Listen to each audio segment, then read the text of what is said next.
ছাত্র রাজনীতি প্রতিরোধে ৬ দফা দাবিতে আজও টার্ম ফাইনাল পরীক্ষায় অংশ নেয়নি বুয়েটের অনেক শিক্ষার্থী। ঈদের ছুটির পর আজ বিশ্ববিদ্যালয় খুললেও বেশিরভাগ ছাত্রছাত্রীকে ক্যাম্পাসে দেখা যায়নি।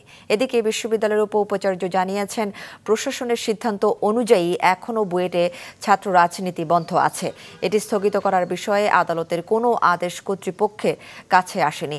এলে ছাত্র রাজনীতি বন্ধ রাখার পক্ষে আইনি পদক্ষেপ নেবে বিশ্ববিদ্যালয় প্রশাসন।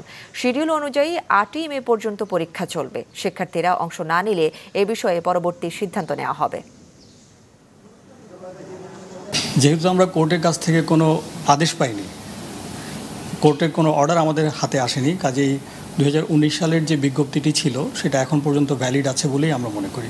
আমরা যে বিজ্ঞপ্তিটি দিয়েছিলাম সেটা কেন, কোন প্রেক্ষাপটে, আমাদের অর্ডিন্যান্সের কোন ক্ষমতা বলে বা ইত্যাদি, সেগুলো সব উল্লেখ করেই আমরা আমাদের জবাবটি দিব।